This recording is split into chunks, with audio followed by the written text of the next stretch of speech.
शिशिरोर्वाहवे सहस्रनाम्ने पुरुषाय सहस्रकोटियुगधारिणे नमः। नमः कमलनाभाय नमस्ते जलशायिने नमस्ते केशवानन्ता वासुदेव वासनाद्वासुदेवस्य वासितं भुवनत्रयं सर्वभूतानि वासोऽसि वासुदेवो नमोऽस्तुते। शङ्करं शङ्कराचार्यं केशवं बादरायणं सूत्रभाष्यकृतो वन्दे भगवन्तो पुनः पुनः। ईश्वरो गुरुरात्मेति मूर्तिभेदाविभागिने व्योमवद्व्याप्तदेहाय दक्षिणामूर्तये नमः। ॐ शान्तिः शान्तिः शान्तिः।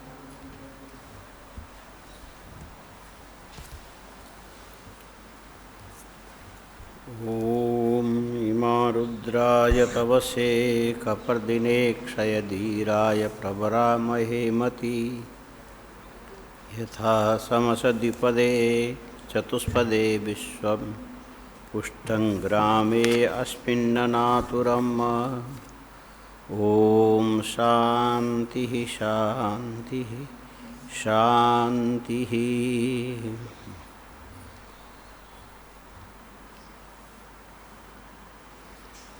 पुरा सर्वे सुराशक्र मुखादैत्य पराजिता त्यक्त्वा अमरावतीं भित्त्या पलायन्त निजामपुरीम्।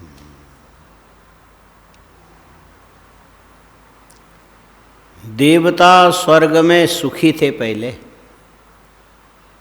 हाँ, देवता पहले स्वर्ग में सुखी थे। सुख से उन्मत्त हो गए। सुखी रहने से आदमी उन्माद में आ जाता है, नशे में आता है। तो उस पे सबसे पहला काम करता झूठ बोलता है। हाँ, ज़्यादा भरोसा हो जाए तो झूठ बोलोगे। इसीलिए जेब खाली हो जाए, पेट भी खाली हो जाए, भरने के लिए कुछ न मिले, पेट भरने के लिए खाने को न मिले, जेब भरने के लिए पैसा न मिले, और उस समय आदमी ज़्यादा झूठ नहीं बोलेगा। ये बोलेगा नहीं है, वो तो सच है ना। और यदि होगा, दूसरों को देना पड़े, वही झूठ बोलेगा, मेरे पास नहीं है। बोलो क्या अच्छा, होना अच्छा है कि नहीं होना अच्छा है? नहीं होना अच्छा है। ये तो आराम से हो जाएगा। हाँ, ना होना तो बड़े आराम से हो जाएगा, होना बड़ा कष्ट साध्य। तो देवता स्वर्ग के सुख में मस्त होकर के उन्होंने धीरे धीरे झूठ बोलना, छल करना, कपट करना शुरू कर दिया। भगवान शंकर को सब पता रहता है, कौन क्या कर रहा है, क्या नहीं कर रहा है, सब मालूम पड़ता है। अल्प ज्ञान, बृहद ज्ञान, विशेष ज्ञान, सर्वज्ञान, ये ज्ञान के स्तर है। कौन कौन से? अल्प ज्ञान, बृहद ज्ञान, विशेष ज्ञान और सर्वज्ञ। अल्प ज्ञान किसका? हम लोगों का है। हम लोग कितना जानते हैं। जैसे ज्ञान में विषय विज्ञान, विषय संख्या ज्ञान, विषय विशेष, ये सब अलग अलग होता है। हाँ, ज्ञान में विषय विज्ञान, विषय की विज्ञान बता सकते हो। आँख से रूप देखते हो, ये आँख का विषय है। रूप क्या है? इसलिए विषय विज्ञान। और ये रूप एक नहीं है। हाँ, 7 तो रूप माने गए ना, काला, सफ़ेद, नीला, पीला, हरा, चित्र, कपिल, है कितने हैं? माने इससे भी ज़्यादा है, लेकिन पहले रूप को 7 ही मानते थे।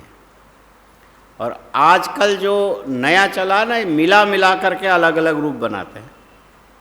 और कंप्यूटर में देखने के लिए जाओगे तो कम से कम 700 से ऊपर रूप है। कितने? 700 से ऊपर, हाँ? रूप 700 से ऊपर जाते हैं। लेकिन ये मिला के, इससे इतने मिलाने से ये होगा, इतना मिलाने से ये होगा, ये मिला। अच्छा, ऐसे देखो तो पारिभाषिक जो रूप हैं 7 हैं। कितने? उस पे पूरी दुनिया है। 7 रूपों में पूरी दुनिया है। अच्छा, अब ये जो 7 रूप भी विखंडित है, अलग अलग, हाँ? जैसे हरियाली, हरा है ना, हरियाली क्या है? और इसके एक रूप नहीं है। गिनती करने लगो तो अनंत रूप है। हरियाली के अनंत भेद है। और पक्षियों के पंख में हरियाली होती है, तोते में हरा होता है ना। और ऐसे देखो तो जो डेल्टा की जो भूमि होती है ना, उसमें इतने ऊंचे ऊंचे उठने वाले छोटे पौधे, उसकी हरियाली भी गजब होती है। ये सब हरियाली के भिन्न भिन्न अलग अलग प्रकार के रूप हैं।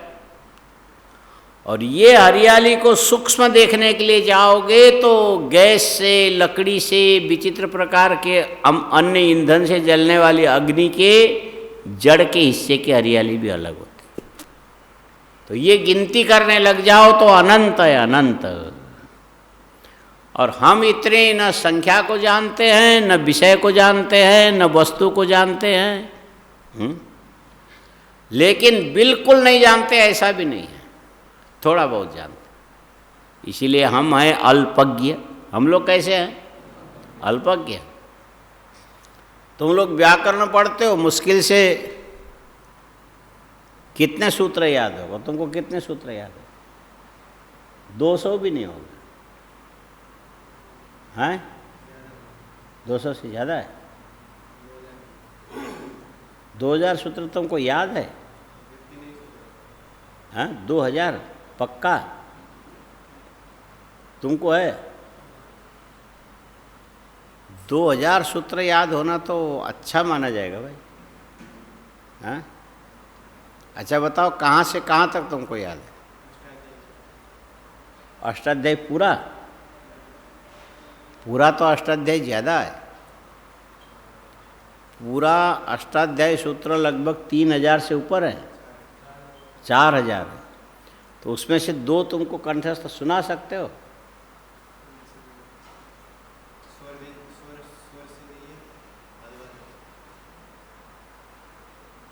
क्या बोल रहे हैं? स्वर से नहीं है?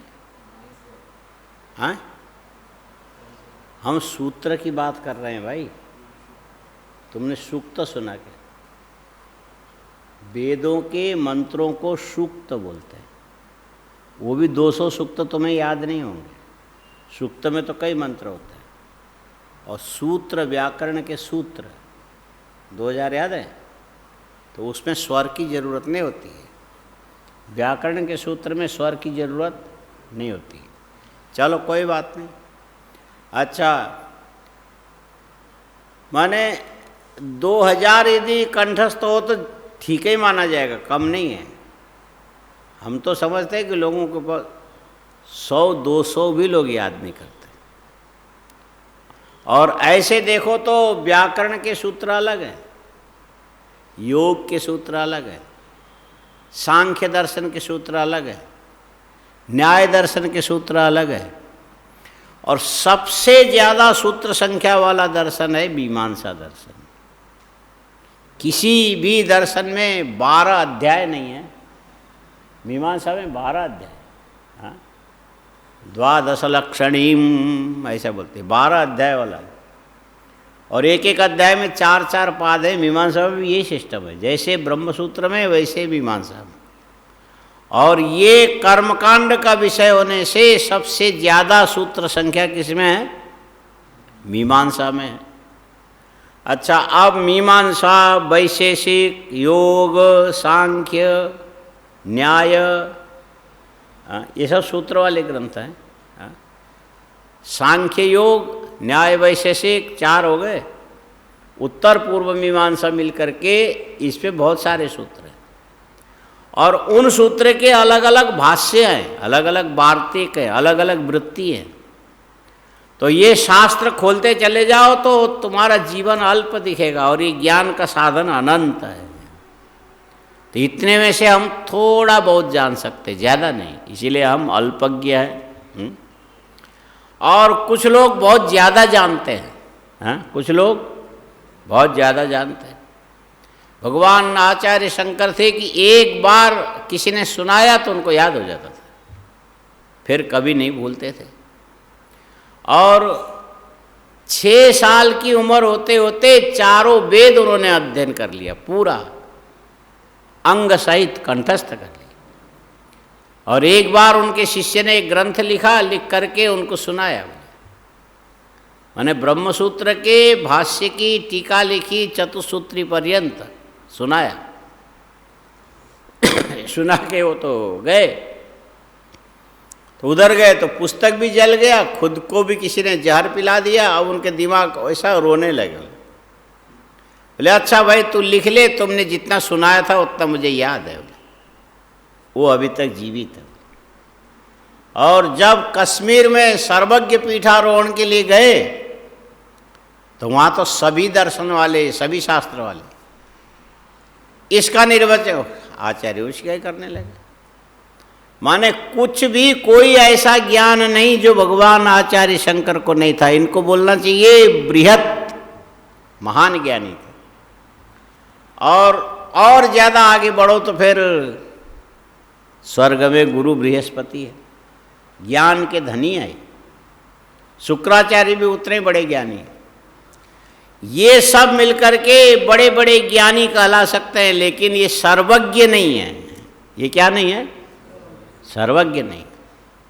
सर्वज्ञ कौन है? सर्वज्ञ ईश्वर है, भगवान शंकर है। यह सर्वज्ञ स सर्वविद यस्य ज्ञानमयम तप। और ये जो अल्पज्ञ है ना, कम जानने वाले, थोड़ा थोड़ा थोड़ा थोड़ा थोड़ा ज्ञान रखने वाले, जो हम लोग भी कम थोड़ी है। सबके अंदर के ज्ञान का ज्ञान भगवान शंकर को अकेले को आया समझ। तुम सुबह उठ करके किसी को गाली देते हो, या भगवान की पूजा करते हो, या तो वेद के मंत्र पढ़ते हो, या गायत्री जप करते हो, या ध्यान करते हो, और या बैठ करके सुबह पेपर लेके बैठते हो और चाय पीते हो, इन सब का पता भगवान शंकर को अकेले को है। हाँ, आया समझ में? माने तुम क्या करते हो, सबके स्पंदन सबसे पहले कहाँ होगा? भगवान शंकर में होगा। एक गाय बैठे बैठे वहीं गोबर कर रही, वो भी भगवान को पता है। और एक भैंस बैठे बैठे पेशाब कर रही, वो भी उनको पता है। गोबर और पेशाब में गीला होने के बाद उसमें पूंछ बार बार पटकने से, हिलाने से वो माल ला करके पीठ पर पटकती है भैंस, और भगवान शंकर को इसका भी ज्ञान है। और इधर पंडित जी सुबह उठ करके गंगा स्नान कर रहे हैं, पैदल जा रहे हैं, जूता चप्पल बिना पहने, आचमन करते हैं, मार्जन करते हैं, तीर्थ का स्मरण करते हैं, डुबकी लगाते हैं, भगवती गंगा के दिव्य रूप को स्मरण करके माता पिता, दादा दादी, परदादा, पितामह, प्रपिता, सब का नाम लेके जो डुबकी लगाते हैं, वो भी भगवान को पता है। हाँ? और पवित्र पंडित जी आकर के शिव जी का अभिषेक करते हैं, वो भी भगवान को पता है। और भैंस बैठे बैठे गोबर और बैठे बैठे पेशाब और उसमें पूंछ मार के उसकी गंदगी अपने पीठ पर अभिषेक करती है, वो भी भगवान को पता है। आया समझ में? और गाय बैठे बैठे सोना चाहती है, नींद लेना चाहती, और इतने में कान में मच्छर काटते हैं, वो कान हिलाती है, अर्ध निद्रा, ये भी भगवान को पता है। और ये जो मक्खी और मच्छर जो है ना, ये गाय हमको अपने शरीर में बैठने क्यों नहीं देती है? हम उसके खून थोड़ी पिएंगे, सारे शरीर में बाल है, इसके बाल में पसीने आकर के सुख सुख के जो कुछ भी बनता है उतने ही मैल से हमारा पेट भर जाएगा। इतने देने में इसको क्या तकलीफ होती, या ऐसा ऐसा सिर शरीर के बाल हिलाती, ऐसे ऐसे कान हिलाते, ये भी भगवान को पता है। आया समझ में? और भगवान शंकर को ये भी पता है कि आकाश में सूर्य चमक रहे हैं, आकाश में, और सूर्य अपने प्रकाश से, अपनी किरणों से पूरे चराचर जगत को प्रकाशित कर रहा है। उससे सबका भला हो रहा है, सबको ज्ञान मिल रहा है, उत्तेजना मिल रही है और क्रिया शक्ति, ये भी बैठे बैठे भगवान को पता है। और स्वर्ग में आनंद करने वाले जो देवताओं का ज्ञान, वो भी भगवान को पता है, ये देवता अभी क्या कर रहे हैं। और बैठे बैठे देवता हंसने लगे, खेलने लगे, मस्ती लेने लगे। और हंसते समय आदमी दूसरे के मजाक उड़ाता है। जवान हंसेगा तो बोले बुड्ढों का मजाक उड़ाएगा, बुड्ढा हंसेगा तो बोले जवान की मूर्खता की हंसी उड़ाएगा। आजकल ये लड़के ऐसे हैं, आजकल के लड़के ये नहीं जानते, वो नहीं जानते। माने हर आदमी दूसरे की कमी को लेकर के ही हंसता। और उन सब का ज्ञान किसको है? पहले भगवान शंकर को है। उसका कारण क्या है? इतनी सारी चीजें ये भगवान कैसे जानते होंगे भाई? ये भगवान, एक तो सबकी आत्मा भगवान शंकर है, सबकी आत्मा, और आत्मा के बिना कहीं किसी को ज्ञान होता नहीं। इसका मतलब है कैलाश से लेके हर व्यक्ति के आत्मा तक कौन पहुंचा है? भगवान शंकर पहुंचा। और भगवान शंकर ने देखा स्वर्ग में रहने वाले देवता अब ज़्यादा वैभव के चलते उन्मत्त हो गए। हमारा जैसा संसार में कौन है? हम ही सब कुछ हैं, हमसे बड़ा दुनिया में कोई नहीं, हम कुछ भी कर सकते हैं, ये भान जैसे होने लगा। इतने में भगवान शंकर कहते अच्छा रुक जाओ। उनको तो खाली संकल्प ही तो करना। और रसातल से दानव आ गए, बड़े बलिष्ठ दानव आ गए, और जाके सीधा इंद्र के सिंहासन के सामने खड़े होके जोर से चिल्लाए। इंद्र तो सिंहासन में बैठे बैठे पेशाब छोड़ दिया। ये क्या हो गया अचानक? बोले उठ खड़ा हो, मारूंगा। डर के मारे कहाँ, ये देवता देवता है, ये तो जब तक सुखी हैं तब तक चमकते रहते, जब दुखी हो जाए तो इनमें कोई दम नहीं है। एक दीपक जलाओगे, यदि अच्छा बढ़िया दीपक जलाओगे तो कम से कम 10 बाई 10 के कमरे के अंदर प्रकाश फैलेगा। और इतने बड़े कमरे को प्रकाशित करने वाले दीपक को जरा सी फूंक मारो तो फट से बुझ जाएगा। उसमें ताकत नहीं है, क्या है? प्रकाश है। जिसमें सत्व गुण ज़्यादा होता है उसमें ज़्यादा शक्ति नहीं होती है, तमोगुण ज़्यादा जिसमें होवे उसी में शक्ति होती है। ये जो लकड़ी मजबूत क्यों है? वो तमोगुणी। लोहा मजबूत क्यों है? उसमें तमोगुण है। पत्थर ईंट इत्यादि में मजबूती क्यों आती? इसीलिए कि उसमें तमोगुण है। और आग की ज्वालाएं भले जला देगी, कोई चीज़ को गर्म कर देगा, उबाल देगा, लेकिन आग की अग्नि की ज्वाला में यदि कोई तुम वजन रखना चाहो तो नहीं रख सकते, वो दब जाएगा। तो देवताओं ने देखा कि ये भयंकर बलशाली कौन आया, तो दैत्यों ने कहा आज के बाद स्वर्ग के राजा हम, तुम लोग भागो। चुपचाप सब धूम दबा के भागे। अब कहाँ जाए? पहले सोचा ब्रह्मलोक जाए, बोले ब्रह्मा जी भी नाराज है। वो ये सोचते कि ये बार बार जब ठीक रहेंगे तो मस्ती करेंगे, उसके बाद जब गड़बड़ होगा तो मेरे पास। कई बार तो जा चुके थे, नारायण को याद किया, कहते नारायण को भी काफ़ी दुख दे चुके। अब क्या करना चाहिए? कोई रास्ता नहीं मिला तो फिर भगवान कश्यप ऋषि, देवताओं के माता पिताजी है ना, और दानव के भी वो पिता है, चरण में गिरे, पिताजी हम कहाँ जाएं? बोले क्यों?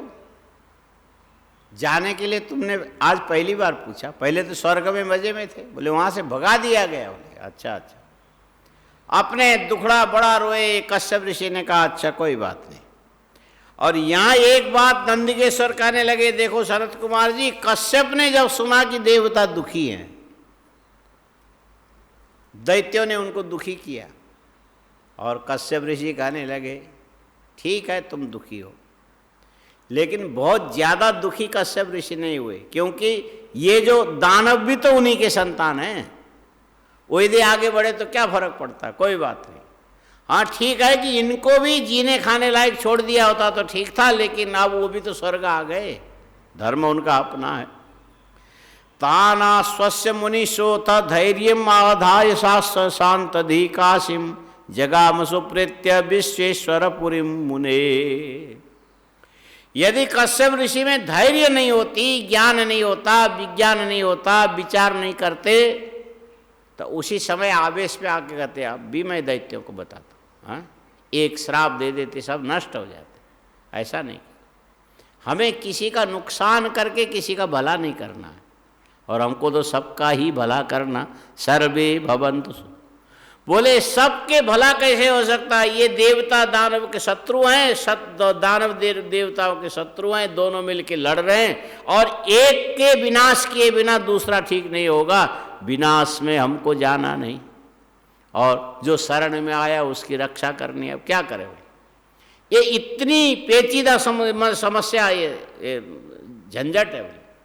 इसको मिटाने के लिए क्या करना चाहिए, तो कश्यप ऋषि चले गए सीधा, वे काशीम जगाम सुप्रीत्या विश्वेश्वर पुरीम मुने।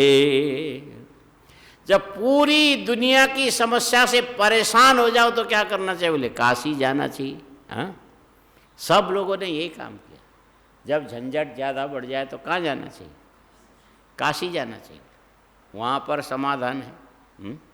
अंत में कहाँ जाना चाहिए, काशी जाना चाहिए। इसीलिए बड़े महाराज जी काशी गए थे अंत। हाँ, यहाँ से जिस समय महाराज जी काशी गए ना, तो उससे पहले वाले उत्सव यही आंगन में हुआ था, ये बाहर ही। और हम लोग उस समय तुम्हारे से छोटे छोटे थे। तो उत्सव के 4-5 दिन के बाद फिर महाराज जी उस समय पंजाब मेल से यात्रा करते थे। पंजाब मेल ही गाड़ी चलती थी, तो उससे रात को पहुंचती थी। तो रात को इसीलिए महाराज जी जाते थे कि वहाँ से जाके दक्षिणामूर्ति में जाके शौचादि से निवृत्त होके सीधे गंगा स्नान करने चले जाते। वहाँ से विश्वनाथ दर्शन करके, उनका बड़ा कार्यक्रम लंबा होता था, माने 3 बजे आश्रम के गेट से निकलने के बाद सुबह 6 बजे आश्रम के गेट में वापस आते थे। हाँ, ये दशाश्वमेध में स्नान करना, ये शंकराचार्य के दर्शन करना, ये साक्षी विनायक के दर्शन करना, ये राम मंदिर में जाना, यहाँ पर हनुमान जी का दर्शन करो, ये अक्षय वट का दर्शन करो, इधर भैरव जी का दर्शन करो, उसके बाद भगवान विश्वनाथ में जाओ, विश्वनाथ के बाद अभिमुक्तेश्वर में आओ, वहाँ से घूम करके परिक्रमा करके फिर उधर अन्नपूर्णा में जाते थे। हाँ, पिछले साइड में अन्नपूर्णा और एक पार्वती लोग बोलते, पार्वती नहीं है, एक इस कोने में बाएं कोने में जो देवी है वो पार्वती नहीं है, वो मूर्ति है अहिल्याबाई होलकर की। हाँ, ये जो मंदिर के ऊपर जो सोने के पत्रे लगाए थे, स्थापना की थी, मुसलमानों ने तोड़ दिया था ना, तो महाराजा रणजीत सिंह और अहिल्याबाई होलकर इन्होंने मिलकर के बनाया, इसलिए अहिल्याबाई होलकर के। तो वहाँ से बाहर से निकल के अन्नपूर्णा के दर्शन करके फिर अभिमुक्तेश्वर के पास में नंदीश्वर को भगवान महाराज जी कान में ऐसा करके वो मंत्र सुनाते थे। विश्वनाथ के सामने गए हो कभी? नंदीश्वर के कान में मंत्र बोलने से भगवान शंकर के हृदय में वो मंत्र स्फुरित होता है, इसलिए वो बोल के फिर आके बैठ के ध्यान करके फिर बाहर निकल के जाते समय भैरव के दर्शन नहीं करते थे, लौटते समय फिर इधर एक छोटा सा वो बट वृक्ष है, उसके पीछे की दीवार है, वहाँ से घुस कर के निकलते थे। और निकल के फिर अन्नपूर्णा, फिर राम मंदिर, उधर काली, उधर भवानी, उसके बाद वो जटा से गंगा अवतरण और लक्ष्मी नारायण, एक क्रम है उनका।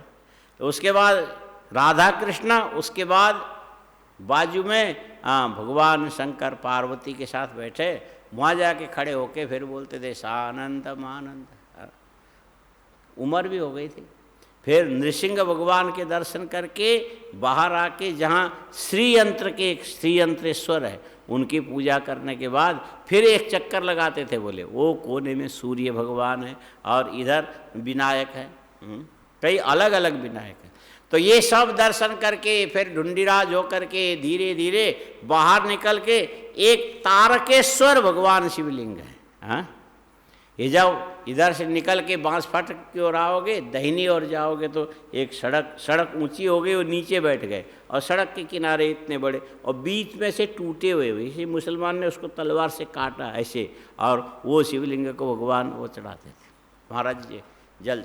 फिर करके दक्षिणामूर्ति पे ऊपर जाना, फिर नीचे के शिवलिंग का अभिषेक करना। पहले तो पीपल का पेड़ था, वहाँ पर भी एक गणेश जी बैठे हुआ करते थे, उनकी पूजा करके फिर जाके बाहर के पत्थर में थोड़ी देर ऐसा थक के बैठ जाते थे, फिर ऊपर जाना। ये उनका अपना कार्यक्रम था। और जब काशी में जाके रहने लगे तो कोई यदि आवे तो पढ़ा भी देते थे। उस समय दयानंद जी थे, परमानंद जी थे, कुछ विद्यार्थी जाते थे पढ़। तो ब्रह्मसूत्र ऐसी पुस्तक केवल महाराज जी के पास थी और किसी के पास नहीं थी। हाँ, ब्रह्मसूत्र के सबसे सरल, आप लोगों ने सुना? हाँ, सदा शिवेंद्र वृत्ति बोलते थे, सदा शिवेंद्र वृत्ति। सबसे सरल और संक्षिप्त टीका वही सदा शिवेंद्र।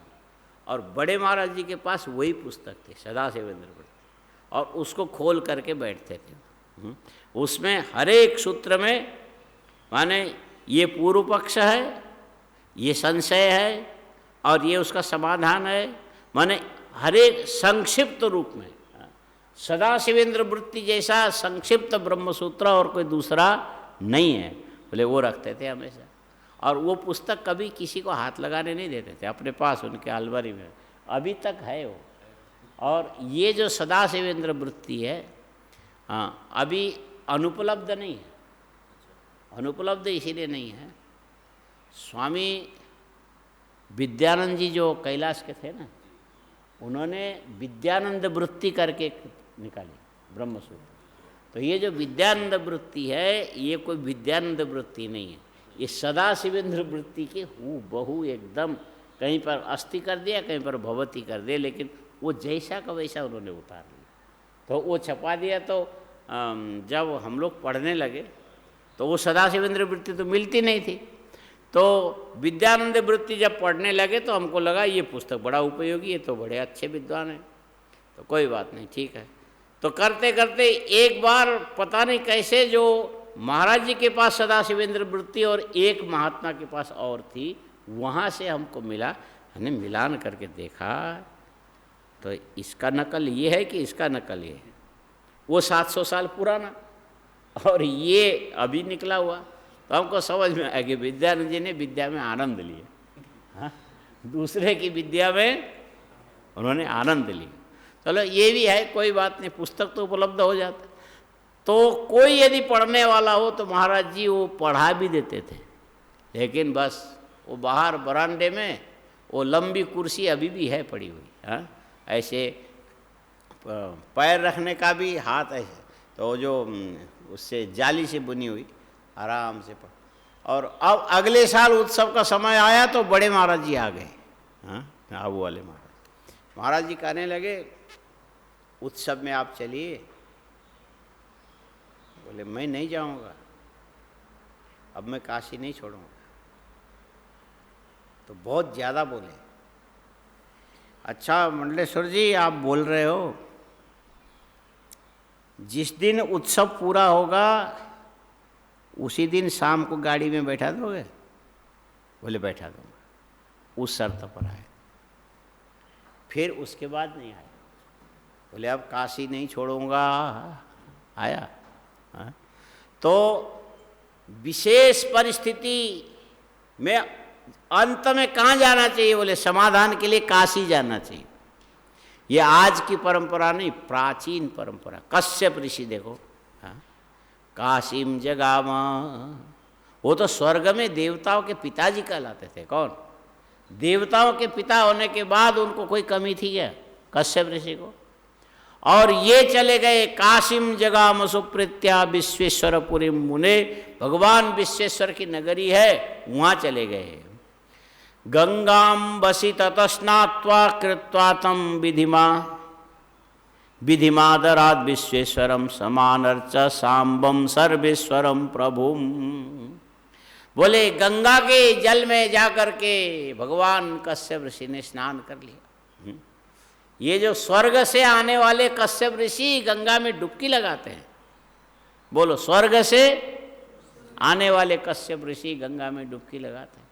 और भारत से कोई अमेरिका चला गया और वहाँ से छुट्टी में वापस आ गया, उनको काशी ले जाओ तो बोले हम गंगा में नहाएंगे नहीं। बोले क्यों? ये जल प्रदूषित है, हम तो एकदम मिनरल वाटर पीते हैं और ये गंगा जल छुएंगे तो इन्फेक्शन हो जाएगा, सारे नाले के पानी मिल रहे हैं।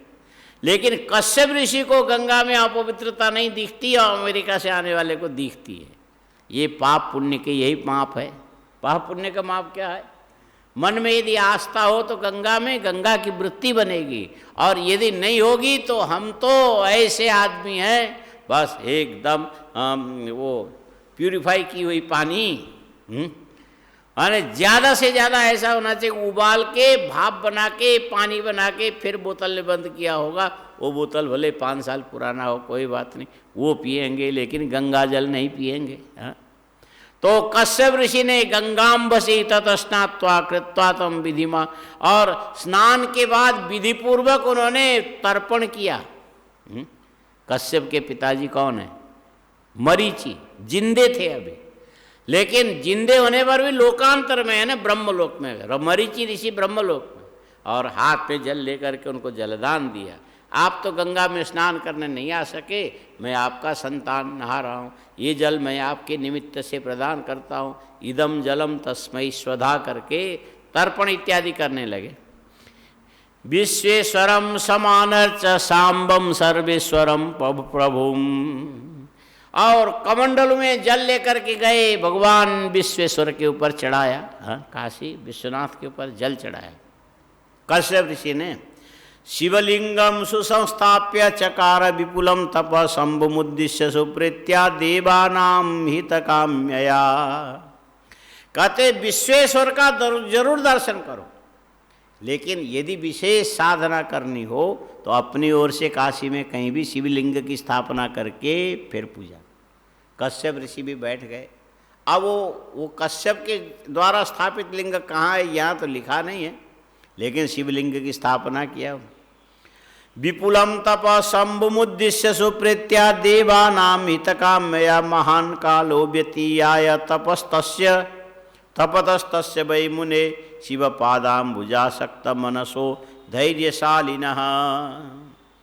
और पूछा सनत कुमारों ने, कश्यप ऋषि ने काशी में जाकर के कितने वर्ष तक तप किया?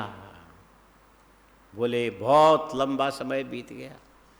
ऊब नहीं गए लंबे समय तक? ऐसा काम करते आदमी ऊबता नहीं है। हाँ, कितने 1 मार्च से यहाँ है, 1 मार्च से यहाँ हम लोग यहाँ कब से? 1 मार्च से। और आज कितना हो गया? हाँ, 18 अप्रैल हो गया। इसका मतलब है 1 महीना 18 दिन, 19 दिन समझो। हाँ, वो 31 का महीना था ना, 19 दिन हो गए। तो इतने में रोज दिन गिनती करते, आज कितनी तारीख है, कल कितनी तारीख है, कब खुलेगा, जैसे खुलेगा वैसे। माने सूर्योदय हुआ नहीं कि पेड़ के ऊपर से घोंसले से पक्षी उड़ के गए। अपने तो प्रतीक्षा कर रहे हैं ना, खुले और बोरी बिस्तर बांधो और यहाँ से छटक जाओ। ऐसा लगता है। खाली हम ही लोग ऐसा सोचते हैं, तुम लोग भी सोचते होंगे।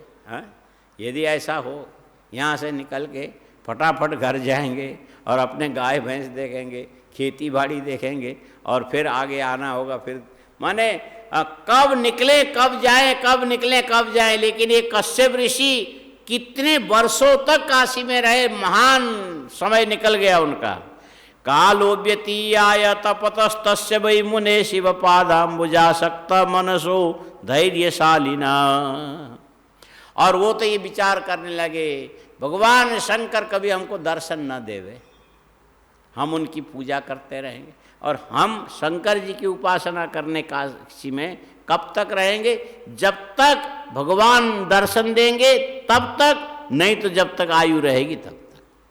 इसीलिए आयु लंबी मिले काशी में रहेंगे, उपासना करेंगे, और भगवान शंकर जल्दी दर्शन न देंगे तो फिर यहाँ से जाओ बोल देंगे, वो ठीक नहीं। उनकी तो आसक्ति बढ़ गई, बस हमको ऐसे रहने को मिल जाए, क्या हर्ज है।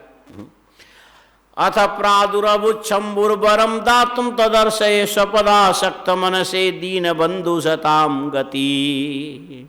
काशी में कश्यप ऋषि तपस्या कर रहे हैं, कैलाश में भगवान शंकर बैठे हैं, उनको इसका भी पता है। देवताओं की दुर्दशा का भी भगवान शंकर को ज्ञान है। कश्यप ऋषि तपस्या कर रहे हैं, ये भी शिव जी को ज्ञान है। बहुत लंबे समय तक कश्यप ऋषि पड़े रहेंगे, फिर देवताओं को नुकसान हो जाएगा। स्वर्ग की व्यवस्था तो कश्यप ऋषि के देखने से होता है। हाँ, ये जो कश्यप ऋषि, जो इनका नाम पढ़ा ना, पश्यको कश्यप यथा, व्याकरण में पढ़ा है। जैसे सिंह शब्द है, कौन सा? सिंह। ये किस धातु से बना? हाँ, तो कितना तुमने सूत्र याद किया?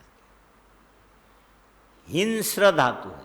हाँ, हिंस्र धातु है, उसको वर्ण व्यत्यास कर दिया, उल्टा कर दिया तो क्या बना? सिंह बन गया। और कश्यप शब्द है, इसको भी वर्ण व्यत्यास कर दो, कश्यप को उल्टा कर दो तो क्या बनेगा? पश्य का बनेगा, माने देखो कौन है। हाँ, देखो कौन है, बस इसी को उल्टा करके कश्यप बना दिया। इसका मतलब है कश्यप के कोई स्वर्ग में बड़ी भूमिका नहीं है, उनकी भूमिका इतनी है कि बस सारे देवता, सारे दानव, सारे असुर इत्यादि जितने भी हैं उनके संतान हैं, सबको देखते रहते हैं। सर्वे भवन्तु सुखिनः, इसी अर्थ में वो कश्यप हैं। और यदि काशी में बैठ के विश्वेश्वर की उपासना में लगातार लगे रहेंगे, बोले देवताओं को कौन देखेगा? बहुत से जो विशेष लोग होते हैं ना, उनकी दृष्टि भी कल्याणमयी होती है।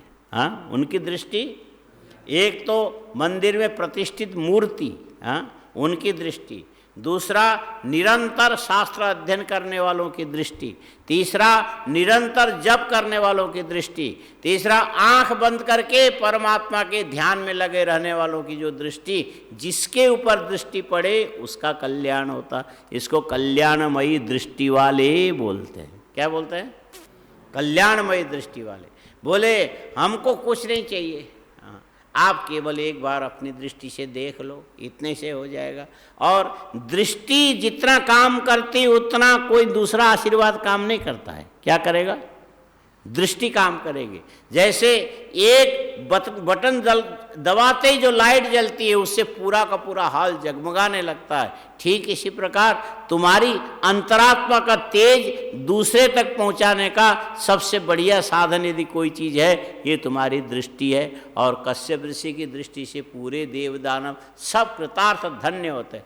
भगवान शंकर ने कहा, ये यदि काशी में पड़े पड़े खाली शिव जी की उपासना करते रहेंगे, स्वर्ग को नुकसान हो जाएगा। स्वर्ग के आय व्यय का हिसाब बिगड़ जाएगा। हाँ, ये जो कोरोना में काम धंधा बंद करके बैठोगे तो कमाई नहीं होगी तो खाओगे क्या? हाँ, कमाई नहीं होगी तो खाओगे क्या? इसीलिए तुम लोग संस्कृत पढ़ते हो, बड़ा अच्छा है। यहाँ खाने पीने की कोई समस्या नहीं है, रहने की भी कोई समस्या नहीं है, पानी भी बराबर है ही, और कितना चाहिए? यही तो चाहिए, और क्या चाहिए? हाँ, और गर्मी शुरू हो तो पंखे तो चल ही रहे हैं, काम चल जाएगा। ये पंखे बिजली ये आज की बात है, पहले कोई समय था कि ये इस आश्रम में एक दो आदमी के कमरे में पंखे होते थे, बाकी नहीं होते थे। ये बड़े महाराज जी के कमरे में ये पंखा पुराना लगा हो, इधर वाले में, अंदर और जगह नहीं था। भोजन में भी पंखे नहीं थे, और बाकी किसी कमरे में, ऊपर बड़े महाराज जी के कमरे में पंखे लगे थे। ये एसी उसी तो बाद में, और ये कूलर भी बहुत बाद में आया, पहले तो बिना पंखे का ऐसे रहा। और काशी में पढ़ने वाले पहले इस ढंग से रहते थे कि लालटेन जला के पढ़ते थे। लालटेन जला के पढ़ते थे। और 1 रुपया 60 पैसा विद्यार्थियों को महीने में मिलता था। बोले केरोसिन तेल खरीद करके तुम लालटेन जलाओ। कितना? 1 रुपया 60 पैसे के तेल से पूरा 1 महीना चलता था रात को। माने इस ढंग से पहले रहा करते थे। अभी तो उसकी अपेक्षा तो ठीक है, उसकी अपेक्षा ठीक है। और ये जो जमीन के फर्श को पानी से धो करके कपड़े से पूंछ करके उस पर ऐसे लेट जाते थे। कोई चटाई की ज़रूरत नहीं, कोई गद्दे की ज़रूरत नहीं, कोई चद्दर की ज़रूरत नहीं, बस ऐसे पड़े हैं। और हम लोग काशी में जो दक्षिणामूर्ति में नीचे है ना, जो भगवान दक्ष, तो वो नीचे ठंडा रहता, ऊपर मंदिर है और उधर से हवा चलती है। पहले प्याऊ रहता था, आजकल प्याऊ बंद हो गया। और वो प्याऊ के सामने की खिड़की के सामने बस एक गमछा बिछाया और एक पुस्तक लेकर के गए, जब तक पढ़े तो पढ़े, उसके बाद वहीं पत्थर में। ये कब तक? बोले शाम को 6 बजे तक। बाहर लू चलती है, वहाँ ठंडी हवा है, वहीं पड़े रहो। और अंदर पड़े पड़े भी पसीने। उससे तो तुम लोग अच्छे हो इस समय। लेकिन अब धीरे धीरे धंधा पानी फैक्ट्री ये वो कमाई उमाई चलने लगा और इसमें भगवान शंकर ने कहा, रे बच्चों बहुत मेहनत करते हो, बहुत दिन से कर रहे हो, तुमने कभी आराम नहीं किया, ऐसे तो तुम करने वाले नहीं। फिर वहाँ से उन्होंने हाथे लेके फूंक मारा और चीन से होकर के वो कोरोना आ गया पूरी दुनिया में। ये किसके लिए आया? बोले सबको आराम देने के लिए। बहुत कमा चुके, अब बैठ करके शांति से खाओ और भगवान का नाम ले लो। बोले शांति भी कोई चीज़ है कि नहीं है? शांति नहीं होनी चाहिए। तो ये कश्यप ऋषि भी काशी में जाके परम शांति के अनुभव कर रहे थे, एकदम सानंदम आनंद बने वसंतम। और भगवान शंकर ने देखा ज़्यादा दिन की शांति भी अशांति में बदल जाती। अब कश्यप ऋषि को स्वर्ग भेजना चाहिए, थोड़ा धंधा पानी के चक्कर चलना चाहिए, दुकान चलने चाहिए, फैक्ट्री चलने चाहिए, आमदनी होनी चाहिए, आय हो, तो इससे जीवन में एक स्पंदनात्मक रेखा चलने लगती है। नहीं तो पानी स्थिर पड़ा पड़ा पड़ा पड़ा सड़ जाता है। और जीवन में भी यदि क्रियाशीलता सर्वथा रुक जाए तो समझो कि ये शांति एक प्रकार से पता नहीं कैसी बन जाएगी, स्मशान की शांति बन जाएगी। ऐसे हो ही रहा है अभी, है ना। कश्यप ऋषि को काशी से मुक्ति देने के लिए आ गए, भगवान शंकर आ गए। वरम ब्रूहीति चोवाच सुप्रसन्नो महेश्वर कश्यपम मुनिशार्दूलम सभक्तम भक्तवत्सल दृष्ट्वा तम महेशानम सप्रणम्य कृतांजलि तुष्टाव कश्यपो हृष्टो देवतात प्रसन्नधि। भगवान शंकर प्रकट हो गए, कश्यप ऋषि से कहने लगे, बोलो ऋषिवर क्या चाहिए, हम तुम्हारी इच्छा पूरी करते हैं, तुम स्वर्ग में जाओ, अपने देवताओं की प्रतिष्ठा करो वहाँ पर। कश्यप ऋषि कहने लगे, आपको तो सब पता है देवता क्यों दुखी है। देव देव महेशान शरणागत वत्सल सर्वेश्वर परात्मा त्वं ध्यानगम्योद्वयोव्यय बल निग्रह कर्ता त्वं महेश्वर शताम गति दीन बंधुर दया सिंधुर भक्त रक्षण दक्षधी। कश्यप ऋषि कहने लगे, हे देवताओं के देवता, महादेव कैसे हैं? देवताओं के भी देवता है, सबके ऊपर शासन करने वाले हैं। यदि हम मन से विचलित होकर के कोई ऐसा शास्त्र विरुद्ध कर्म करने लग जाए, हम पर शासन करने वाले कौन है? भगवान शंकर हैं। ये सब पर शासन करते हैं। शरणागत वत्सल, और जो एक बार जाके उनके सामने लेट गया, हे भगवान हम तुम्हारे शरण में हैं, उसके प्रति भगवान बड़ा वात्सल्य माने प्रेम रखते हैं। अपने से छोटों के प्रति होने वाले प्रेम को क्या बोलते हैं? अपने से बड़ों के प्रति होने वाले प्रेम को श्रद्धा बोलते हैं, हाँ? और भगवान के प्रति होने वाले प्रेम को भक्ति बोलते हैं। अपने से छोटों के प्रति होने वाले प्रेम को वात्सल्य बोलते हैं। और यदि छोटा बड़ा में समझो कि अब शरीर को लेकर के यदि करोगे तो वो प्रेम केवल प्रेम ही कहलाएगा। वो क्या कहलाएगा? प्रेम कहलाएगा। और तुम्हारे पास समझो कि तुम्हारा वजन 80-90 किलो है और 90 किलो करीब तुमने सोना रखा अलमारी के अंदर, हाँ? अच्छा, और 90 किलो सोना अलमारी में यदि रखोगे तो उसके प्रति तुम्हारे मन में प्रेम होगा कि नहीं होगा? बोलो, 90 किलो सोना रखो, आजकल तो 90 किलो सोना कितने का हो जाएगा, हिसाब लगाना मुश्किल, तुम तो लगा ही नहीं सकते। बोलो 90 किलो सोना कितने का होगा? 45,000 है, माने 45 लाख का 1 किलो हो गया। कितना है? यही है। कितना है? हाँ बहुत बढ़िया। और जो देता है बोल के नहीं देता है, हाँ बोला जाता है न देने के लिए। हाँ अहम डपोल संको हम बदामी न ददा। एक बनिया गया गंगा किनारे बैठ के देवता की आराधना करने लगा और बहुत दिन तक किया तो देवता आ गए। क्या चाहिए? बोले सब धन चाहिए, बड़ा गरीब हूँ, दिवालिया हो गया। अच्छा ले ये शंख ले जा और जो मांगोगे ये तुमको दे देगा। बनिया नहीं थे, ब्राह्मण था। हाँ बनिया तो बुद्धिवान होता है, ब्राह्मण कम बुद्धि वाले होते हैं। तो वो शंख लेके आया झोला में और घर नहीं गया। दिन में रास्ते में किसी बनिए के घर रुक गया तो बोले सेठ जी खाली एक कमरा दे दो, हमको खाना नहीं चाहिए और कुछ नहीं चाहिए। बोले दिसंबर की ठंडी है, खाना नहीं चाहिए, बिछाने का नहीं, खाली कमरे। बोले एक कमरा दे दिया। और वो सेठ बाहर से देखने लगा, देखें ये ब्राह्मण क्या करता है। तो शंख को रखा सामने और बैठ गया। हे शंख देवता, मैं सुबह से अब तक भूखा हूँ, मेरे रुचि के सारे भोजन। वो शंख जो है ना अपना पूंछ ऐसा घुमाया तो उधर भोजन की थाली लग गई और भोजन में बैठ गए। बोले हे शंख देवता जल नहीं। वो थोड़ा सा इधर घूम गया और पानी का जग आ गया। माने भोजन के बाद अब वो जो सेठ जी कहने लगे पंडित जी, बोले अब नींद आ रही सोने के लिए। थोड़ा घूम गए, दूसरे साइड में कमरे में बिस्तर लग गया। कहाँ से आया पता ही नहीं। जो मांगे वही मिले, जो मांगे वही मिले। तो देखा बाहर से बनिए ने पूरी तरह से, ये इसका चमत्कार शंख का है। ठीक है, उसने उसी समय जा करके एक दुकान खुलवा करके वैसा ही एक शंख बाहर से खरीद के लाए। और पंडित जी बेचारे सोए रहे। रात को धीरे से दरवाज़ा खोल के अंदर जाके और दूसरा शंख रख दिया, उसको लेके अंदर से उसको पता लग गया शंख से सब कुछ मिलने वाला। और ले करके पंडित जी दूसरे दिन घर में गए। वहाँ जा करके बोले हे शंख देवता, क्या है को देवे?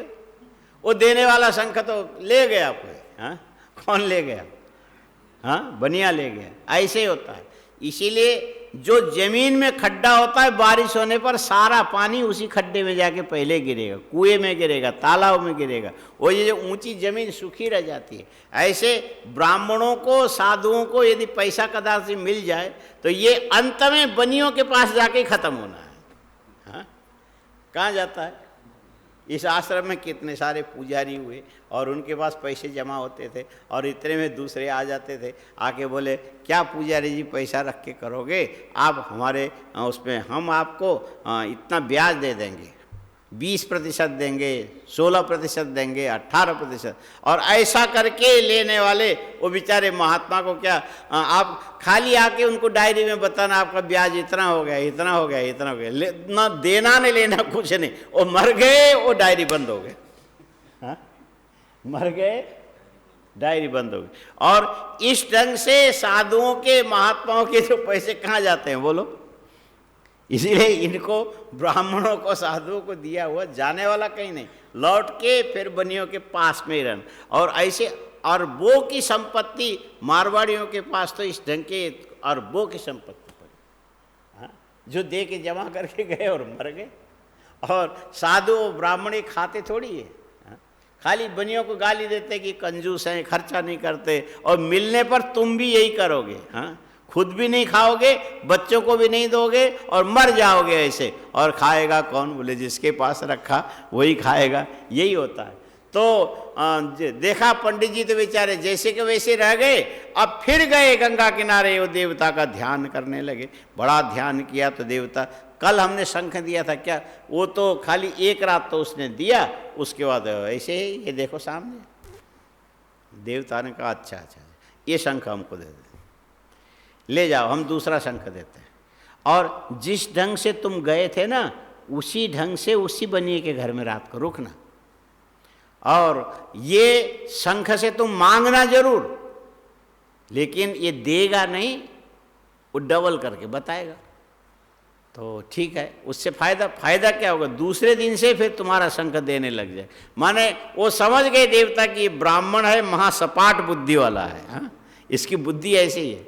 और अब लेके उसी बनिया के घर में गए, और इसका डपोल शंख नाम है। इसका नाम क्या है? डपोल शंख है। और ले जाके सामने रखा। बनिया सोचने लगा ये ब्राह्मण आज भी आया, कुछ विशेष चीज़ लेके आया होगा। अब दरवाज़ा बंद करके और पंडित जी ऐसे बैठ गए। उनको पता था कि आज कुछ मिलने वाला नहीं। बोले हे शंख महाराज, आज मुझे थोड़ा गरम दूध पीने की इच्छा है, 1 गिलास पीऊँगा। बोले 2 गिलास ले लो। अच्छा 2 गिलास, 4 गिलास ले लो। अच्छा आज अभी मत दो, कोई बात नहीं, वैसे सो गए। माने जो मांगे डबल डबल डबल बोलते चले जाए। और ये सुना बाहर सेठ जी ने, वो पहले दिन वाला शंख ला करके रख दिया। पंडित जी सो गए, वो वाला शंख ले गए।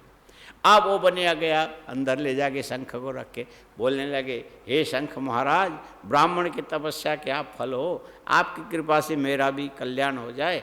आप कृपा करके मुझे 1 करोड़ रुपए दे दो, आज व्यापार में कहीं लगाना है। और वो शंख कहने लगा 1 करोड़ नहीं दूंगा, 2 करोड़ दूंगा। अच्छा 2 दे दो। बोले अच्छा चलो हम 4 दे देंगे। बनिया खुश हो गए, तो चलो 4 करोड़ दे दो। नहीं नहीं नहीं, मैं तो 8 दे दूंगा। माने जो बोले वो आगे आगे आगे आगे, मैंने कोई हिसाब ही नहीं। हाँ? और जब देखा कि तू देगा कब, वो शंख हंसने लगा। भैया देने वाला शंख तो तुमने पंडित को दिया, वो ले गया। हाँ? और मेरा तो काम ये है कि खाली बोलना है, देना नहीं है। अहम डपोल शंखो हम बदामी न ददा। समझ में आया? हमारा तो काम केवल बोलना ही है। ठीक है, अपना काम क्या है? समझ रहे हो? यहाँ सारे दुनिया में सोने के भाव का पता लगेगा, लेकिन मिलेगा कुछ नहीं है। यहाँ खाली बोल, ये जगह केवल बोलने की है, लेने देने की नहीं है। वो भी आजकल तो पूछो ही मत। आजकल तो देने के नाम पर राम भजो ऐसा करके बैठने का समय है, क्योंकि कमाई हो तब कोई देगा ना। तो इस ढंग से समझो कि 45,000 रुपये के 10 ग्राम हो, तो इससे गुणक में जाओ तो कितना, 45 लाख का होगा। कितना? 45 लाख का 1 किलो होगा। और तुम्हारा वजन 80 किलो का होगा। तुमने 80 किलो सोना यदि अलमारी में रखा, उसके प्रति तुम्हारे मन में प्रेम होगा कि नहीं होगा? हाँ? जोड़ तो सकते नहीं तुम। 45 गुने 85 कितना हुआ? तुमसे नहीं जोड़ा जाएगा। हाँ? कितने लाख का होगा?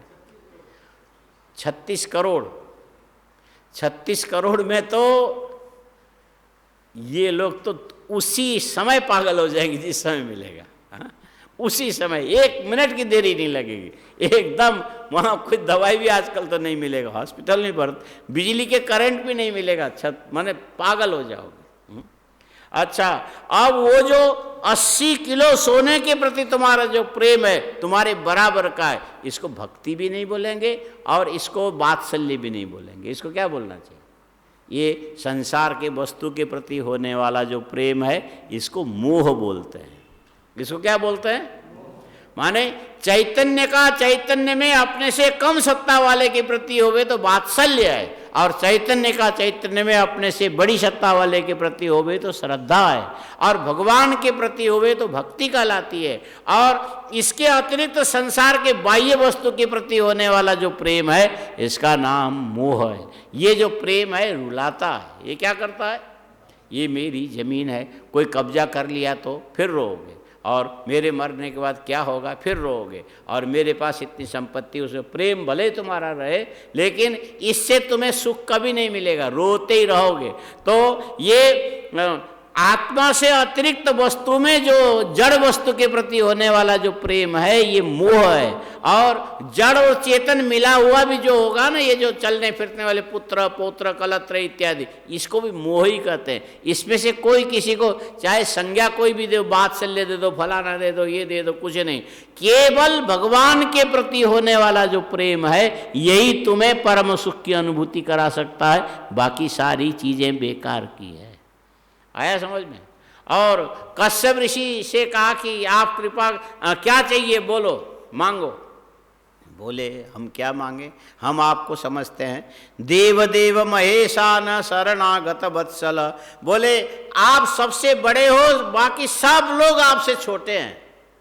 जो आपके शरण में आते हैं वो धन्य हो जाते हैं, कृतार्थ हो जाते हैं। उनके प्रति आपके प्रेम का दिव्य प्रवाह चलता है। और बोलने लगे कश्यप ऋषि, हे भगवान, हे शंकर, आप सर्वेश्वर हो, आप सर्वेश्वर हो। बोले ये जो कोरोना जो है ना, ये जीवाणु नहीं है, ये जीवाणु नहीं है, जीवित अणु नहीं है ये। जीवित अणु यदि होता तो क्या बोलते हैं इसको? बैक्टीरिया बोलते हैं, बैक्टीरिया, अंग्रेजी वाले बैक्टीरिया बोलते हैं। ये है वायरस। वायरस का मतलब जैसे धूल मिट्टी कण ऐसे उड़ता है ना आकाश में, इसी ढंग का है। जैसे सूर्य की किरण के अंदर से छोटे छोटे छोटे धूल मिट्टी के कण उड़ते हैं, ये चेतन नहीं है, जड़ है। ये कैसे हैं? जड़ है। लेकिन जड़ होने पर भी इनमें से कई कण ऐसे हैं, गीली लकड़ी में, गीली मिट्टी में, गीली जगह जाकर के यदि चिपक गए, उनमें से कई चीज़ें ऐसे थे, फंगस बन जाएगा और उसके बाद उससे फफूंद बन जाएगा, फिर पीला नीला बन के धीरे से उसके अंदर से कीड़े निकल जाएंगे। लेकिन स्वयं में इस प्रकार के जीव नहीं है। ये जो कोरोना, ये भी इसी प्रकार के परमाणु केवल है, निर्जीव परमाणु है। ये कैसे हैं? निर्जीव परमाणु। और तुम्हारे श्वास से, तुम्हारे थूक से, तुम्हारे पिए गए पानी से शरीर के अंदर यदि गया और शरीर के किसी एक कोशिका को इसमें जगह मिल गई तो वहाँ जाकर के रोग के रूप में अंकुरित हो जाएगा। जैसे खेत में चना उगता है, ऐसे ही कोरोना बाहर से अंदर आया, अंदर आके तुम्हारे कोशिका में गया और वहाँ जा कर के उग करके फिर बढ़ता चला गया, फिर शरीर का नुकसान करने लग जाएगा। ये बैक्टीरिया नहीं है, कीटाणु नहीं है ये यदि कीटाणु होता तो डीडीटी अन्य अन्य कई प्रकार के दवाई से इसको मारा जा सकता है। और ये केवल परमाणु रूप है, निर्जीव है, जीव रहित है, इसमें चेतना नहीं है। लेकिन ये जाके मनुष्य के शरीर के अंदर के जो अमुक अमुक हिस्सा जो कोशिकाएं होती है वहाँ जाकर के बैठ गया तो वहाँ जाके अंकुरित होके रोग की कीटाणु बन जाएगा।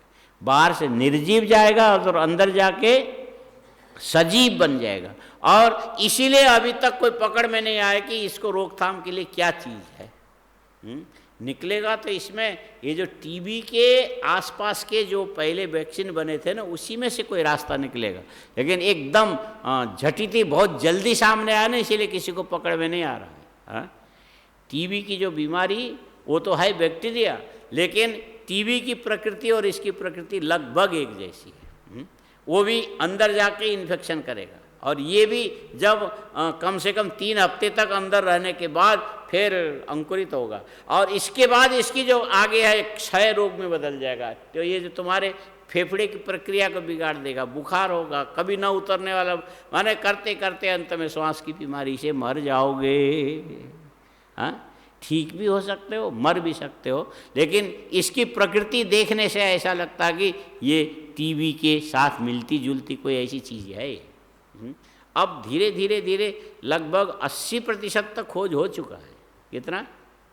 80% खोज हो चुका है कि इसके लिए वैक्सीन तैयार होने में थोड़ा ही समय बाकी है। अरे 1-1.5 महीने के लगभग में इसका वैक्सीन निकलना चाहिए, ऐसा वैज्ञानिकों को विचार है।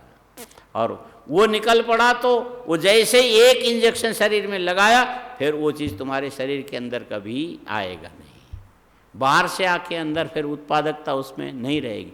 टीबी में भी दवाई खाना शुरू करने के बाद 3रे दिन के बाद वो अपने उससे श्वास से दूसरे में जाना बंद हो जाता है। वो रोग रहेगा, ठीक है, इतने दिन तक तुमको इलाज करना पड़ेगा। तो भगवान शंकर ने कहा कि सर्वेश्वर माने सबके ऊपर शासन करने वाले कौन है? भगवान शंकर है। रोग निवारण करना होगा तो शंकर जी करेंगे, रोग को उत्पादन करना होगा तो शंकर जी करेंगे, फैलाना होगा तो भगवान शंकर करेंगे।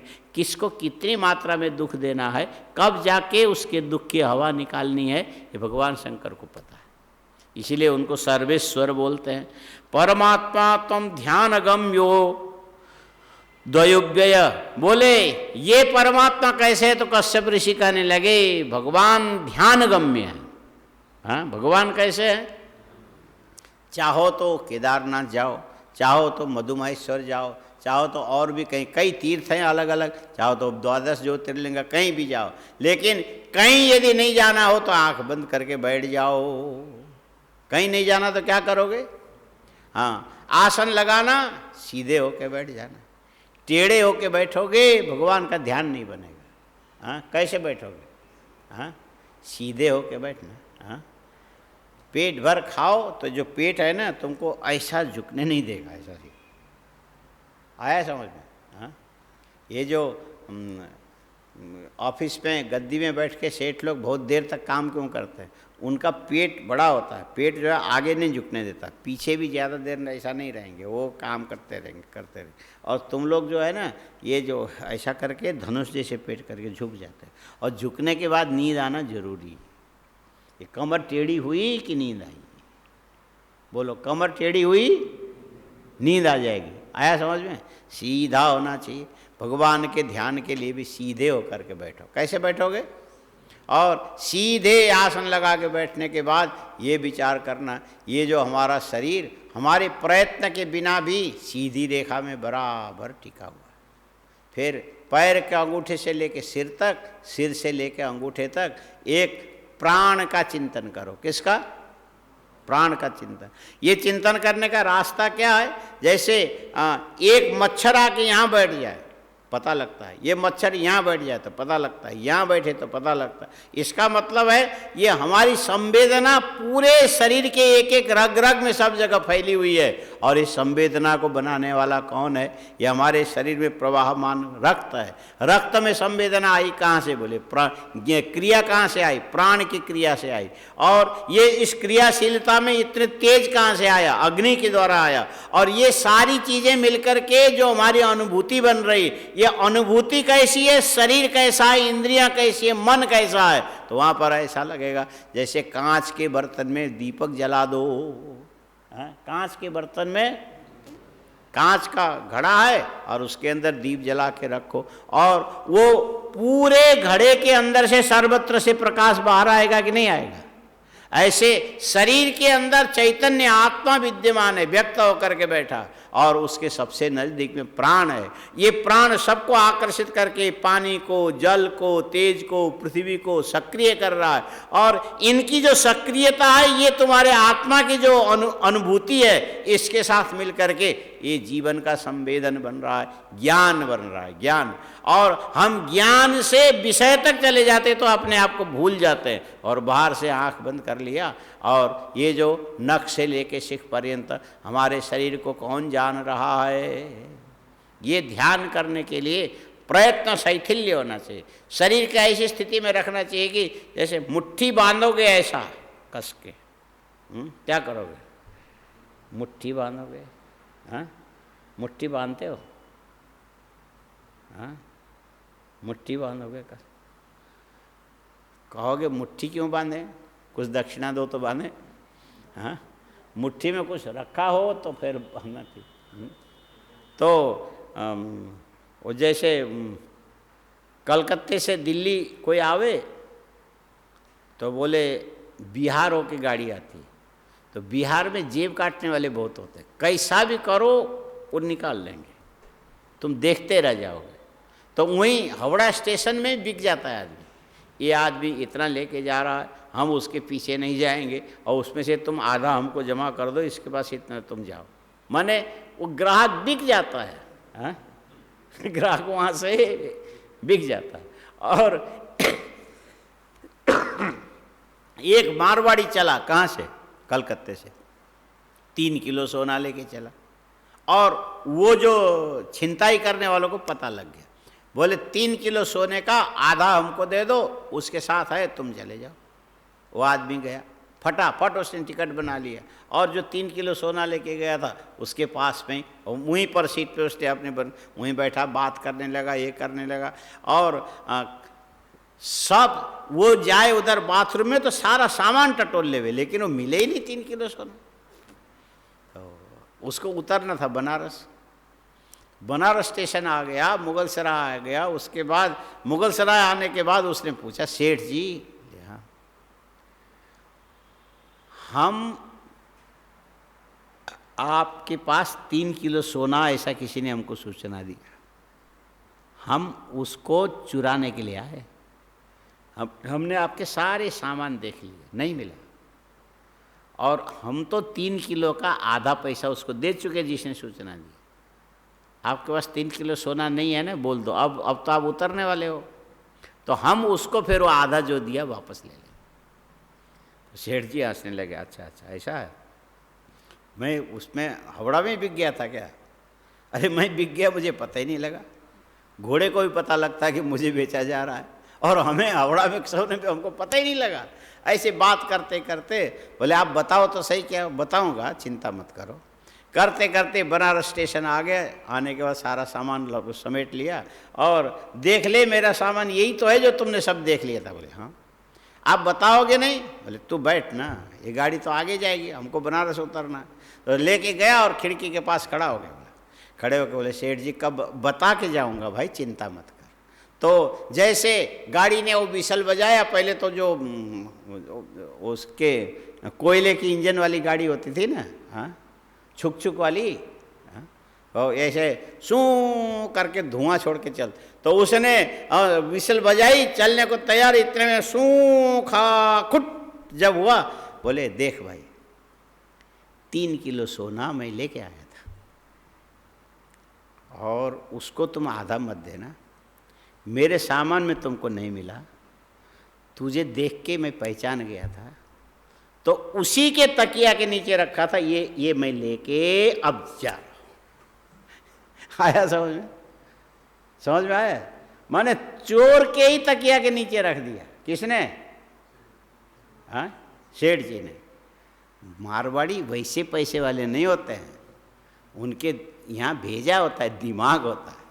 माने ऐसे चोरों को भी इस ढंग से ठिकाना लगा देते हैं।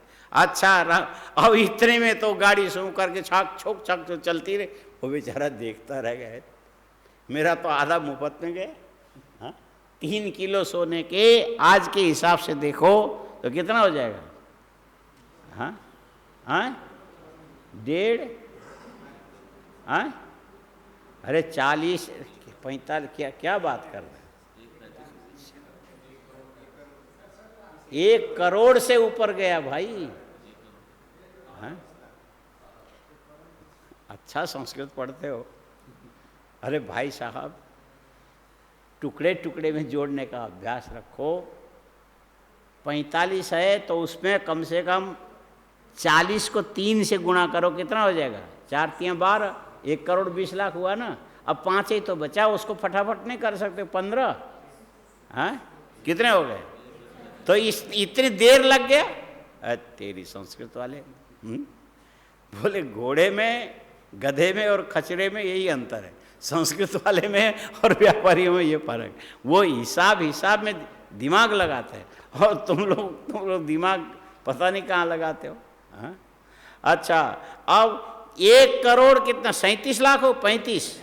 35 लाख, और वो लेके गया, और बेचारा उसका आधा कितना दिया होगा?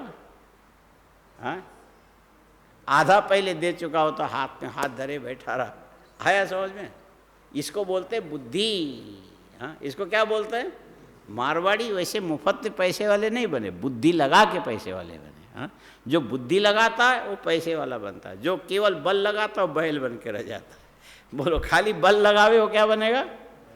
बैल बनेगा, और बुद्धि लगाएगा पैसा वाला बनेगा। और न बुद्धि लगावे न बल लगावे, खाली वाणी का प्रयोग करे तो क्या बनेगा? वो घोड़ा गाड़ी बन करके गुडुरु टू टू टू करता रहेगा, न लेना न देना, खाली आवाज़ ही आवाज़। हाँ, भैंसा गाड़ी कैसे चूं चर कुर कुर करके चल, उसका कोई अर्थ नहीं होता है, मतलब नहीं है। भैंसा चला तो गाड़ी आवाज़ करेगी, और तुम ब्राह्मण हो, भैंसे गाड़ी के आवाज़ के समान खाली चूं करोगे, चर करोगे, चरमराओगे, बाकी होगा कुछ नहीं। हाँ, क्या करोगे? चर क्या करोगे बोलो? चरमराओगे। हाँ, चरने के लिए मरते मरते सीढ़ी के ऊपर चढ़ करके यहाँ आओगे, यहाँ से फिर चढ़ते मरते मरते वहाँ जाके सो जाओगे। दिमाग लगाने वाला कभी भी दरिद्र नहीं लड़ता है। बोल, दिमाग लगाने वाला कभी भी दरिद्र नहीं रहेगा। बोले यदि ध्यान करने के लिए बैठोगे तो क्या करना पड़ेगा? बाहर से दृष्टि हटानी होगी, और बाहर से दृष्टि हटा करके शरीर में ये जो मुट्ठी, जब हाथ में रुपया लेकर के एक बंगाली चला और 500 रुपये लेके चला और मुट्ठी में बांध के, बोले चोर बहुत हैं, ले जाएंगे हम, मुट्ठी में पकड़े रहेंगे तो कोई नहीं ले जाएगा, और ऐसा लेके बैठ गया। और उसके सामने एक चोर बैठा हुआ था, और वो बंगाली देखे, हाँ मुट्ठी बंधे बंधे भी चोर निकाल लेते हैं, और कहते हाँ, ऐसा खोल के थोड़ा देखता था, देख के बोले अच्छे, फिर अच्छे, तो चोर समझ गए इसके पास है। और इतने में रात को 1-1:30 बजे तो आखिरी नींद आएगी ना, नींद आई, नींद आते ही ये हाथ ढीला होगा कि कसा रहेगा मुट्ठी? हाँ, तो उसमें से रुपया निकाल लिया, वो चला गया, और उसमें एक छोटा सा कागज़ का टुकड़ा रख दिया, और जैसे जगह तो मुट्ठी बांध के उठा, उठते ही बंगाली कहने लगा आचे कि नहीं आचे? देखा तो अरे कागज़ नहीं आचे। अच्छा बताओ, ये मुट्ठी सदा बांधे रखोगे तो थकोगे कि नहीं थकोगे? मुट्ठी बांधने में विपरीत आयास करना पड़ता है। क्या करना पड़ेगा? विपरीत आयास, बल लगाना पड़ेगा। और ढीला रखने में कुछ नहीं करना पड़ेगा, ऐसा रखो छोड़ दो। और आसन में बैठे बैठे सारे शरीर को ऐसा ध्यान करो कि अंदर से कोई नस नाड़ी हमारी अकड़ी हुई नहीं है, और सीधी रेखा में बैठे, ये बिल्कुल सरलता से ढीला है। और उसको अंदर से देखने की कोशिश करो। अंदर से देखोगे तो मालूम पड़ेगा शीशे के घड़े में जले हुए बत्ती के समान हमारी चेतना इस शरीर के अंदर के एक एक ये जो रक्त के कण कण के अंदर जो गति हो रही, उस सब को देख रहा है। और ये देखने वाली शक्ति किसकी है? ये भगवान शंकर की है। और उसी शक्ति में भगवान शिव की परिकल्पना करोगे तो ये क्या है? भगवान शंकर का ध्यान है। क्या है? पहले शरीर का ध्यान करो, फिर शरीर में प्रयत्न शैथिल्य के बाद नस नाड़ी कितनी ढीली, उसमें अपनी संवेदना का चिंतन करते करते पहले तुमको अपने मसल्स का ज्ञान होगा, नस नाड़ियों का ज्ञान होगा, आकृति का ज्ञान होगा, उससे अंदर जाओगे प्राण का ज्ञान होगा, उसके अंदर जाओगे मन का ज्ञान होगा, उसके अंदर जाओगे बुद्धि का ज्ञान होगा, और बुद्धि से भी अंदर जाओगे तो एकमेव अद्वितीय जो आनंद है पूरे शरीर के आकार में अंदर विद्यमान है, यही भगवान शंकर का शिवलिंग है। लीनम अर्थम गमयति इति लिंग जो बोलते हैं ना, जो अंदर पड़े हुए छिपे हुए शिव तत्व को व्यक्त करके जो बता देवे, उसी को शिवलिंग बोले। इससे ही हे भगवान आपका बोध होता है। ये पूजा पाठ तप करने से थोड़ी देर दिखाई दे के चले जाते हो, लेकिन ध्यान गम्य है भगवान। भगवान कैसे है? ध्यान गम्य, माने ध्यान लगाओगे तो भगवान की उपलब्धि होगी। ध्यान लगाओगे तो भगवान की उपलब्धि होगी। ध्यान गम्योद्वयोव्यय, और सच पूछो तो ये भगवान एकमेव अद्वितीय है। उन्हीं की आत्मा से सारे प्राणी आत्मवान है, इसलिए जहाँ ध्यान से उनका ज्ञान प्राप्त कर लोगे, भगवान शंकर यहाँ भी है, वहाँ भी है, वहाँ भी है, लेकिन ध्यान लगाई साक्षात्कार हुआ। भगवान ध्यानगम्य है, अद्वय एकमेव अद्वितीय है, और साथ में सारी दुनिया उनका ध्यान लगावे, भगवान शंकर में कोई कमी नहीं आएगी। हाँ, मुल्ला की एक एक दाढ़ी सारी दुनिया यदि नोचने लग जाए तो उसको दाढ़ी से खाली हो जाएगा। पूरी दुनिया ध्यान लगावे लेकिन भगवान शंकर का कुछ नहीं बिगड़ेगा, अव्यय है। हाँ, भगवान शंकर का कुछ बिगड़ने वाला नहीं है। ध्यान गम्योद्वयोव्यय बल निग्रह करता तुम, लेकिन हे भगवान, हे शंकर, आपकी ये विशेषता है कि जिसने इतना भी अभिमान किया उसको आप मारे बिना नहीं छोड़ते हो। थोड़ा भी जिसने अभिमान किया उसको भगवान मारे बिना नहीं छोड़ते हैं। आया, बल निग्रह करता तुम महेश्वर सताम गति, लेकिन जो तो सज्जन है, सत्य माने झूठ नहीं बोलता, सत्य बोलता है, सत्य के मार्ग में चलता है, किसी को धोखा नहीं देता है और केवल परमात्मा की प्राप्ति की इच्छा रखता है, उसके लिए भगवान क्या, उनका गंतव्य ही भगवान है। इस रास्ते से जाओगे तो भगवान तक पहुँचोगे। इसीलिए भगवान का एक नाम है सताम गति। सताम सज्जनानाम अंतिम उद्देश्यो गति प्राप्तव्य इत्यर्थ। दीनबंधुर्दया सिंधुर्भक्त रक्षण दक्षधी। और भगवान किसके बांधव हैं? भगवान किसके भाई बंधु लगते हैं? बोले जो दीन है, जिसके पास कुछ नहीं उसके पास भगवान है। जिसका कुछ नहीं उसका कौन है? उसका भगवान है। इसलिए दीन बंधु, भक्त रक्षण दक्ष। और अपने भक्तों की रक्षा करने के आपके पास एक नहीं हजारों प्रकार के तरीके आपके पास हैं। दक्ष धी, दक्ष माने कुशल। भगवान की बुद्धि इसी में लगी रहती, जो मेरे भक्त हैं हम किसी तरह से उनको कभी पराजित नहीं होने देंगे, कभी उनको दुखी नहीं होने देंगे, कभी उनको हारने नहीं देंगे। ये इसी में उनकी बुद्धि लगी। हमारी बुद्धि किस में लगी रहती? उठा पटक में लगी रहती। किसको उठाएं, किसको पटकें, किसको मारें, किसको झूठ बोलें, किसको माने तोड़ फोड़ में हमारी बुद्धि लगी रहती। भगवान की बुद्धि लगी रहती है, जो हमारे भक्त हैं उनके उद्धार करने में उनका कौशल उसी में लगी। भक्त रक्षण दक्षधी एते सुरास्तदीया ही तद्भक्ताश्च विशेषतः दैत्य पराजिता साध्य पाहितान दुखिता। बोले हम अब ज़्यादा आपसे क्या बोले, समय बहुत ज़्यादा बीत गया। हे भगवान, हे शंकर जी, ये जो देवता है ना आपके भक्त हैं, हम उनके पिता हैं। जब आपके भक्त हैं तो मेरे बच्चे भी तो आपके ही हैं, ये सब आपके हैं और ये उस समय दुखी है। आप कृपा करो इनको शांति मिले। क्या मिलना चाहिए? सुख मिलना चाहिए। और क्या मिलना है? सुख मिलना चाहिए। क्या क्या मिलना चाहिए? क्या मिलना है? सुख मिलना चाहिए कि क्या मिलना चाहिए? ये बोले रात भर रोए, सुबह देखा तो बुढ़िया जिंदी है। सुना सुना के मर गया, इधर कुछ नहीं हुआ। समझ में आया? बुढ़िया बीमार थी और बेहोश थी, मर गई करके रात भर रोते रहे। सुबह देखा तो उठ के बोलते पानी लाओ, चाय पिला दो। वो रोना तो बेकार गया। कोई कोरोना ही जैसा है। अरे भाई, तुमको शांति चाहिए कि सुख चाहिए कि शांति भी चाहिए? बोलो।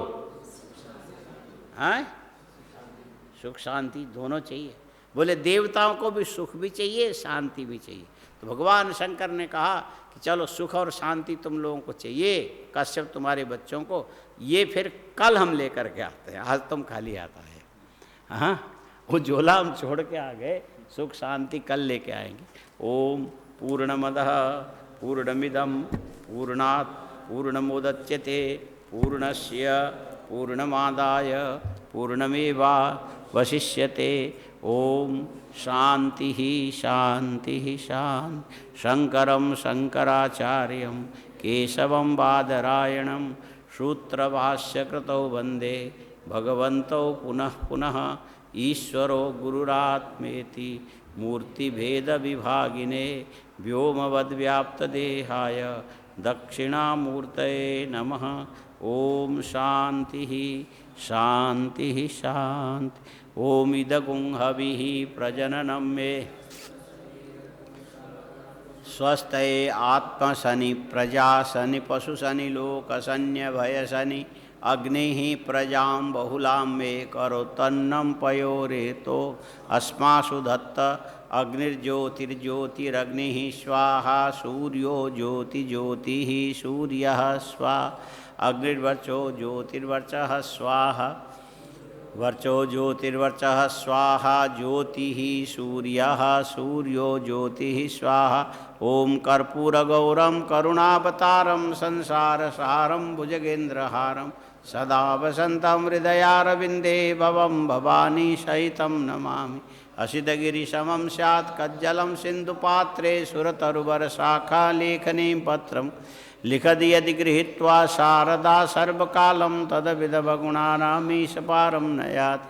त्वमेव माता च पिता त्वमेव बन्धुश्च सखा त्वमेव विद्या द्रविणं त्वमेव सर्वं मम देवदेव त्वमेव सर्वं मम देवदेव। ओम नमः पार्वती पतये हर हर महादेव।